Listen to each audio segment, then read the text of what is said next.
Hello everyone and welcome back to Math Bold Master. আৰম্ভ কৰো আমাৰ আজিৰ সেশনটো। তো আজিৰ সেশনটো হ'ব এটা ভিডিও সেশন।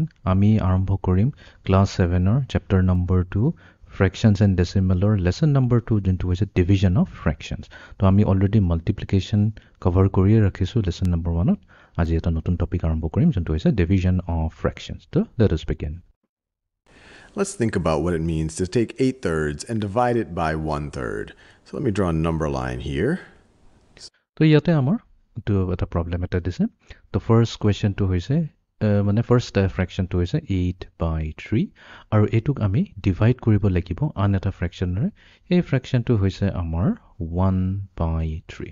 তো 8/3 যদি আমি 1/3 ৰে ডিভাইড কৰো আনসাৰটো কি আহিব এটো আমি উলিয়াব লাগিব, বাট আমি এটো ট্ৰাই কৰিম এটা নাম্বাৰ লাইনেৰে উলিয়াবলৈ। বিকজ নাম্বাৰ লাইনেৰে কাম কৰিলে সদায় আমাৰ কনসেপ্টবোৰ ভালদৰে ক্লিয়াৰ হৈ যায়। আমাৰ ভিজুৱেলাইজেশ্যন যেতিয়া ভাল হয় তেতিয়া আমি কনসেপ্টবোৰ ভালদৰে বুজিব পাৰিম। So there is my number line. This is 0, this is 1, and this is 2, and maybe this is 3 right over here. And let me plot 8/3. So to do that, I just need to break up my each whole into thirds. So let's say it's তো আমিও ইয়াতে এটা number line draw কৰি লওঁ। তো number লাইনটো আমি 0 পৰা আৰম্ভ কৰিছোঁ আৰু ইয়াতে আমি ইজি হয় বুজিবলৈ ইজি হ'ব কাৰণে আমি তিনিটা ডিভিজন লৈছোঁ। তো ইয়াতে ফাৰ্স্ট ডিভিজনটো 1 হৈ গ'ল, নেক্সটটো 2 এণ্ড দেন 3। তাৰপিছত ইয়াতে কণ্টিনিউ হৈ থাকিব, বাট বাকীখিনি আমি নেচালেও হ'ব। 1/3, 2/3, 3/3, 4/3, 5/3, 6/3, 7/3, 8/3. So এতিয়া ইচ ফ্ৰেকশনত যদি চাওঁ ইয়াতে আমাৰ ডিনমিনেটৰত কি আছে 3 আছে। তো এইটো এটা হিণ্ট হয়। তো আমি কি কৰিব লাগিব এটা ডিভিজন যোনটো 0 পৰা 1 আছে এইটো এটা ডিভিজন হৈ গ'ল, এইটোক আমি তিনিটা পাৰ্টত ডিভাইড কৰিব লাগিব। Very easy simple. আমি এইটো এটা ডিভাইড কৰিলোঁ আৰু ইয়াতে এটা ডিভাইড কৰিলোঁ। ডিভাইড কৰি দিয়াৰ লগে লগে এতিয়া যেহেতু 0 পৰা 1ত আছে, 0 পৰা 1ক আমি তিনিটা পাৰ্টত ডিভাইড কৰিলোঁ, তেনেহ'লে এই ফাৰ্স্ট ডিভিজনটো কি হ'ব এইটো হৈ যাব আমাৰ 1/3। তেনেহ'লে এই ডিভিজনটো হৈ যাব আমাৰ 2/3। নেক্সট এইটো হৈ যাব আমাৰ 3/3, বাট আমি জানো 3/3 হৈছে এটা 1 হ'ল, সেইকাৰণে আমি 3/3 কওঁ বা 1 কওঁ, আমাৰ কথাটো একেই হৈ যায়। সিমিলাৰলি 1 আৰু 2 এই ডিভিজনটোকো আমি তিনিটা পাৰ্টত ডিভাইড কৰিম, ইয়াতে কৰিলোঁ আৰু ইয়াতে এটা কৰিলোঁ। তো 8 পোৰ্শন হৈ যাব। এটা কাম কৰোঁ, মই এইটো এতিয়া 3/3টো গুচাই দিওঁ, জেগা নাই ইয়াতে। তো এইটো হৈ যাব, এইটো যিহেতু 3/3 হৈছে, নেক্সট এইটো কি হৈ যাব 4/3 হ'ব। তাৰপিছত এইটো হৈ যাব আমাৰ 5/3। তো 5/3 পিছতো আমাৰ 6/3 আহিব। এতিয়া ইয়াতেতো 2 হে আছে, কিন্তু আমি ইয়াতে ফ্ৰেকশনত 6/3 কৈছোঁ, কোনো ডাঙৰ কথা নহয়। 6ক যদি আমি 3 ৰে ডিভাইড কৰোঁ 2 আহি যাব, 2 হোলছ আহি যাব। তো নেক্সট আমি 2 আৰু 3কো আমি এটা দুটা ডিভিজনত কৰিম। তো এইটো হৈ যাব আমাৰ 7/3, 6/3 পিছতো 7/3 আহিব। তাৰপিছত এইটো হৈ যাব 8/3 আৰু এইটো হৈ যাব তেতিয়া 9/3। আৰু ইয়াতে লৈ ল'ম দুটা ডিভিজন। তো এইটো হৈ গ'ল আমাৰ 10/3 আৰু এইটো হৈ যাব আমাৰ তেতিয়া 11/3। right over here, and then of course 9/3 would get us to 3. So this right over here is 8/3. 8/3. Now one way to think about 8/3 divided by 3 is, what if we take this length and we say how many jumps would it take to get there if we're doing it in jumps of 1/3? Or essentially we're breaking this up. If we were to break up 8/3 into sections of 1/3, how many sections would I have, or how many jumps would I have? Well, let's think about that. If we're trying to take jumps of 1/3, we're going to have to go 1, 2, 3, 4, 5, 6, 7, 8 jumps. So we could view this as, I'm going to do this in a different color, do it in this orange. So we took these 8 jumps right over here. So we could view 8/3 divided by 1/3 as being equal to 8. Now, why does this actually make sense? Well, when you're dividing things into thirds, for every whole, you're now going to have 3 jumps. So whatever value you're trying to get to, you're going to have that number times 3 jumps. So another way of thinking about it is that 8/3 divided by 1/3 is the same thing as 8/3 times 3. And we could either write it like this, we could write time.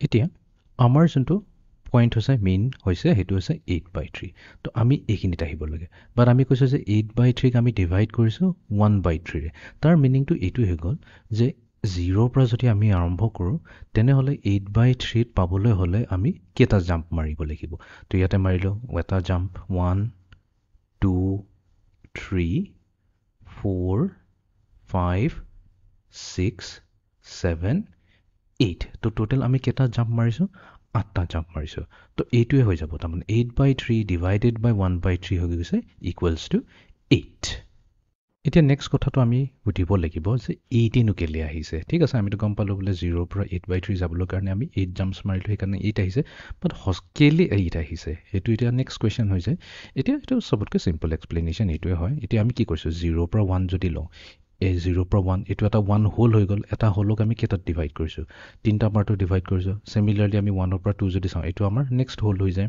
Whole মানে পূৰা complete হৈ গ'ল এই হোলটোতো আমাৰ কেইটা division আছে 1 2 3 তিনিটা division আছে তো ইন আদাৰ ৱৰ্ডছ আমি কি কৈ আছোঁ যে 8/3 যদি আমি যাই পাব লাগে তেনেহ'লে আমি কি কৰিম আমি এটা হোলত যদি আমি তিনিটা আছে যেহেতু তিনিটা ডিভিজন আছে এটা হোলত আমাৰ তিনিটা ডিভিজন আছে তাৰ লগত যদি মাল্টিপ্লাই কৰি দিওঁ তেতিয়া আমি গম পাম যে 8/3 এই নম্বৰ লাইনত ক'ত গৈ পাব তো ইনফেক্ট আমি 8/3 ডিভাইডেড বাই 1/3 কওঁ বা 8/3 ইনটু 3 কওঁ কথাটো একেই হৈ যায় তো এতিয়া আমিতো জানো এইটোতো কৰিয়ে থৈছোঁ 8 ইনটু 3 ডিভাইডেড বাই একো যদি নাই ইয়াতে আমি 1 বুলি ক'ব পাৰোঁ 3 ইনটু 1 বাট এতিয়া লাকিলি কি হ'ব 3 আৰু 3 আমি কেঞ্চেল কৰি দিব পাৰিম দুইটাৰে কমন ফেক্টৰ 3 হয় তো ওপৰত থাকিল আমাৰ 8 1 যা 8 ডিনমিনেটৰত 1 আছে নিলিখিলে হৈ যাব সেইকাৰণে আমি আনচাৰ পাই যাওঁ ইয়াতে 8 times 3 like that. Or if we want to write 3 as a fraction, we know that 3 is the same thing as 3 over 1. And when we already know how to multiply fractions, multiply the numerators, 8 times 3, so you have 8, let me do that same color. You have 8 times 3 in the numerator now, 8 times 3, and then you have 3 times 1 in the denominator. 3 times 1 in the denominator, which would give you 24/3, which is the same thing as 24 divided by 3, which once again is equal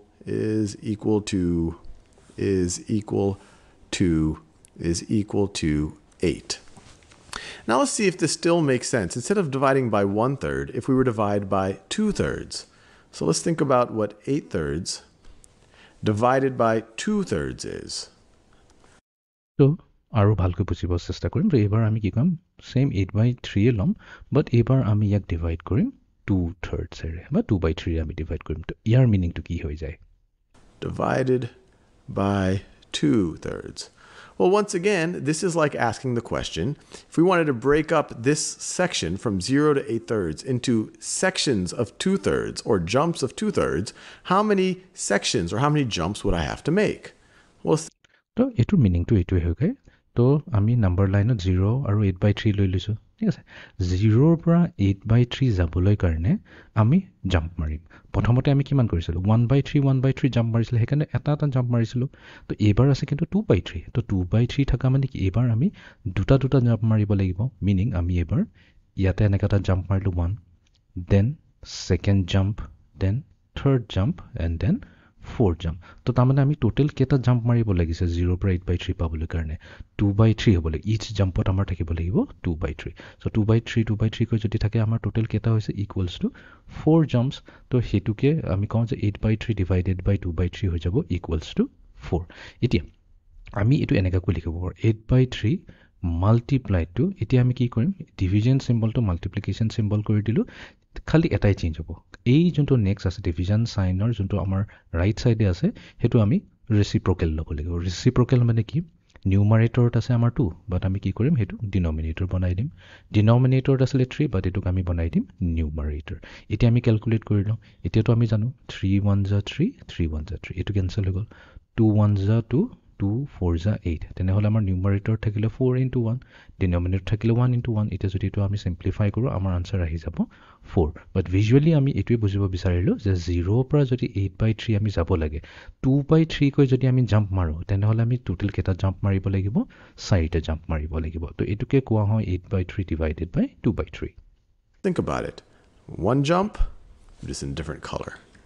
We could make one jump, That's the same color as my 8/3. We could do one jump. My computer is doing something strange. We could do one jump, two jumps, three jumps, and four jumps. So we see 8/3 divided by 2/3 is equal to 4. Now, does this make sense in this world right over here? Well, if we take 8/3 and we do the same thing, saying, hey, look, dividing by a fraction is the same thing as multiplying by a reciprocal. Well, let's multiply by 3/2. Let's multiply by the reciprocal of 2/3. So we swap the numerator and the denominator. So we multiply it times 3/2. And then what do we get? In the numerator, once again, we get 8 times 3, which is 24.